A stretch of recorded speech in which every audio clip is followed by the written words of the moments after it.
Jeju Island is one of South Korea's most popular tourist destinations. Isolated from the mainland, Jeju has developed a unique dialect in its own distinctive local culture, including the HAENYEO culture, important aspects of the island's identity. Now, recently, Jeju has been receiving growing interest from around the world on the back of a successful K-drama. Today, we want to learn more about Jeju Island's culture with David Tizzard, Professor of Korean Studies at Seoul Women's University and Hanyang University, who is now connected with us. Hello, Professor Tizzard. Hello, Professor. Good afternoon. Great to see you both. Great to see you. Now, Professor Tizzard, Korea's recent Netflix series When Life Gives You Tangerines, or Pokssak Sogatsuda in Korean, was not only a hit here in Korea, but in many, many other countries. Now, one of the reasons for its success has probably got to do with the setting, Jeju Island, although not all scenes were filmed there. But first off, what comes to mind when you think of Jeju? That's a wonderful question, and what a drama that was, by the way. I was completely engrossed in its marvelous performances, and as you rightly say, Jeju was a character almost in and of itself in that drama. It was a wonderful backdrop for the narrative that unfolded, and it seemed to have generated a lot of interest in the place itself. Now, you asked me, what do I think of when I think of Jeju? Last year, I climbed to the top of Hallasan. That meant sort of leaving the mainland very early in the morning, getting over there, and climbing all the way to the top of that mountain. It's fantastic because it feels nothing like mainland South Korea. When you're at the base of Hallasan, you almost feel like you're in Southeast Asia with the palm trees and the dirt. But then you go into the center of the island and you find these stone walls and you see horses in the fields. And it's almost as if, for me personally, that I'm in the English countryside of southeast England in Kent. I've got many fond memories there, possibly eating and drinking a little too much on the local cuisines and learning some of the saturi, the local dialect. But it's a place that's very much part of Korea, but somehow it's retained its own unique atmosphere, culture, and the country of Korea is all the richer for that. Right. Well, Walter, you told me that you've been to Jeju more than I was in Jeju before. But what do you think of Professor Tizzard's impression? Is it similar to what you think of Jeju? It's very similar to my professor's impression. I do believe the same thing. It just seems very different from mainland Seoul. It's my favorite place to travel, actually. Ooh. And there's just great food there. And I enjoy going there every time. I try to get down there at least once a year. So yes, I love the place as well. But anyway, Professor, back to the questions. Now, Pokssak Sogatsuda means something along the lines of you've worked hard. It's kind of like in Korean, standard Korean, 수고하셨습니다, right? So ever since the hit drama, there's been a resurgence in the interest in the Jeju dialect, with the word like Pokssak meaning appearing in advertisements, right? In advertisements on news headlines and so on. What significance does the dialect have from a cultural perspective? Very good question. Before I say something about the language, it's really interesting to see this resurgence in interest in Jeju, which seems to come around sort of every decade or so. You might remember about 10 years ago, 2016, it was Hyori Minbak, Hyori's bed and breakfast with her husband Lee Sang-soon, and that really generated a lot of interest. And even on that show, they had IU and Park Bo-gum. At the time, other people that were famous for spending time on Jeju that people might know, Lee Se-dol, Park Ji-sung, even YG Chief, Yang Hyung-suk has a place down there. We've also seen Uridele Blues, Our Blues, Extraordinary Attorney U, featuring Jeju predominantly in their content. So it's nice to see it coming back around again with Pokssak. Now, you asked about the language. Some people say that the Jeju dialect could be not just a dialect, but a language in and of itself, how different it is, because it's evolved away from the mainland and separately.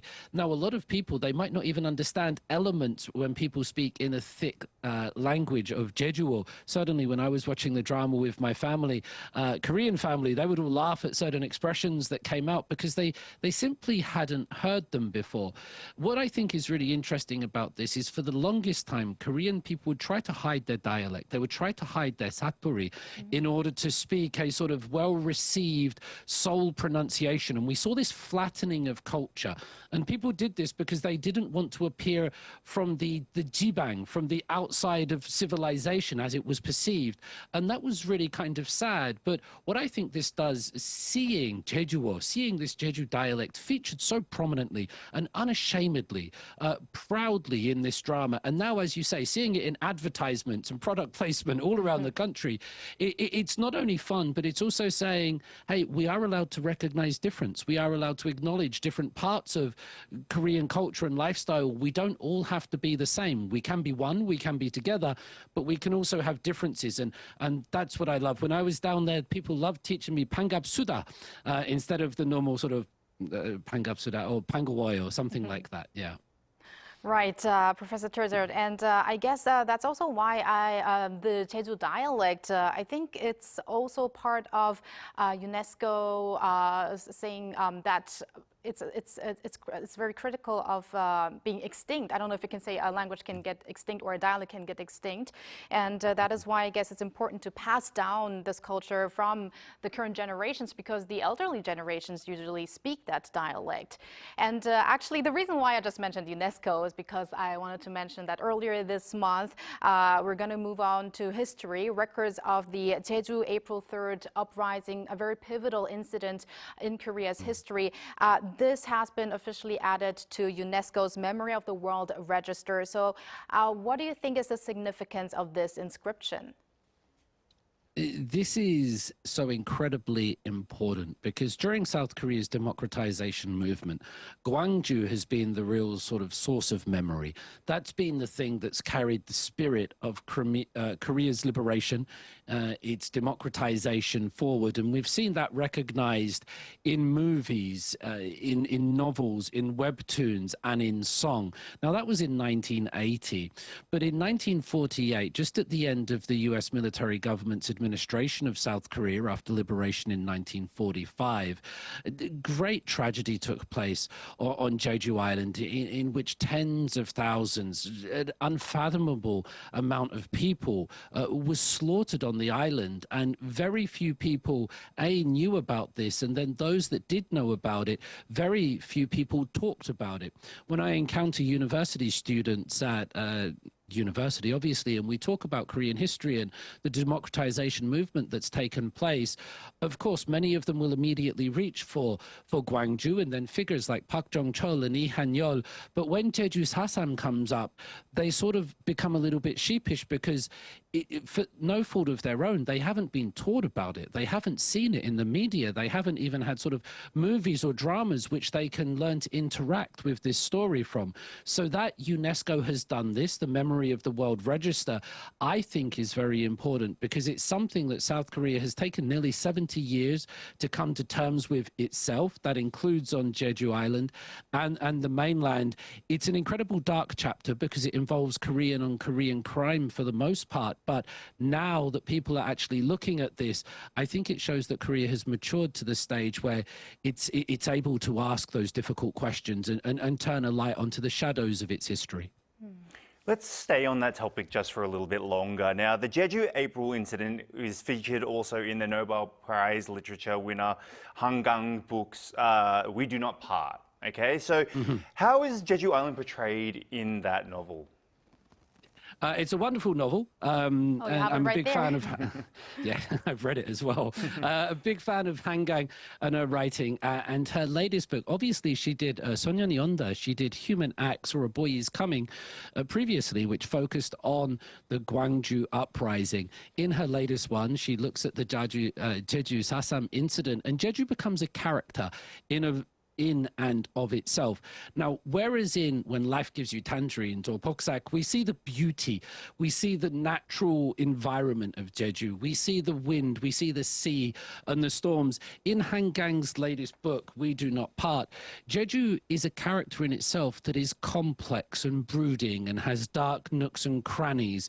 It's a place that mourns. It's a place that's sort of filled with memory that almost doesn't want to come out, but that demands to be unearthed. I find it very similar to Mo Yan's Red Sorghum. Mo Yan was a Chinese writer who also won the Nobel Prize for Literature, and in his work, Red Sorghum becomes a character.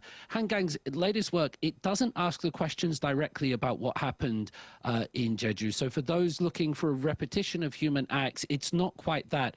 But the fact that she looks at Jeju in that way, the fact that she uses that dialect, those voices, and even stories from Vietnam as well, shows that the interest and the attention to what happened on this, it's not just a holiday destination, it's not just the Hawaii of Korea or a honeymoon locale for people, but it's a place with a history of its own that's often been neglected by the mainland, by mainstream culture, linguistically, culturally. Now to acknowledge that, I think Hanyang has done a wonderful job at making us talk about that. So I guess we have the official UNESCO inscription, but then we have literature and media content. And in these ways, probably the regular people can get a better understanding of the historic issues happening. So I guess it's another approach to approach the people regarding these historic facts of Korea. Yeah, I completely agree with you there. But let's try and move on to a lighter note now. And in what other ways is Jeju, attractive to people? I mean, you could give your own experience, or what do you think is an attractive quality that Jeju is to people who are maybe coming in or thinking about going into? Jeju has always been attractive to the Korean people. There's a little bit of history here that until 1989, South Korean people weren't legally allowed to travel abroad without government permission. So until democracy came, they had to seek permission to go abroad. And that's why many South Korean people went to Jeju on honeymoon, because although it was a domestic trip, it felt like they were going abroad. They were going on a plane. And so Jeju has often been associated with fertility, with romance, with life and with birth. And that's a really good thing.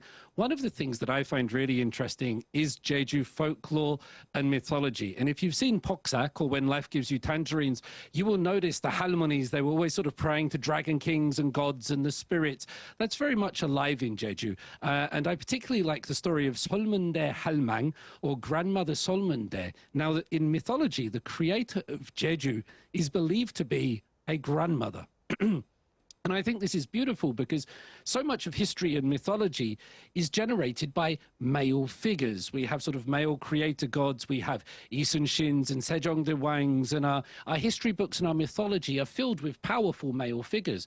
But the creator of Jeju is believed to be a grandmother that had 500 sons and brought life and dirt in her hanbok. And I think, why do we forget these stories? Why do we forget these powerful images of the past? And if you've seen When Life Gives You Tangerines, you will see that on that island, that the women are probably more powerful than the men, and rightly so. So I think Jeju has many attractive qualities, and we don't just need to look at the present or the future. We can also see in Jeju's past that there might be lessons for modern society still to lean on and to learn from in some way.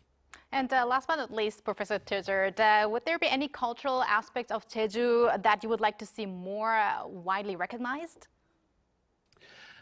All of it, I think. I mean, it's brilliant that we do focus on the HAENYEO, the diving people, the halabongs and the tangerines and the fruits. You get all the chocolate, the candies and the jellies and the things like that. But when I spoke about Jejuo and the dialect, I think it's more about recognizing Jeju not as the other, not as an exotic location, not as different from the mainland, which it is, of course, but recognizing it in its own terms, not trying to adapt it to South Korean mainland culture and seeing it through that lens, but seeing it through the lens itself. And I think, we live in a more sensitive and empathetic world these days. And by having these dramas, by having these novels, we're allowing the people of Jeju almost to tell their own stories and to let their own culture, language, food, the black pork, the smell of the sea, the horses in the field, the stone walls and everything else. The more Jeju we have in our lives, I think we could all probably agree, the better. Well, I wish we could go on and talk about Jeju. It was very interesting today with you, Professor Tizzard. And I want to end with saying this, 폭싹속았수다. 감사합니다. 감사합니다. Thank you very much. Thank you, Professor. And to thank you, Walter, as always. And we're going to see you back here very soon. See you very soon.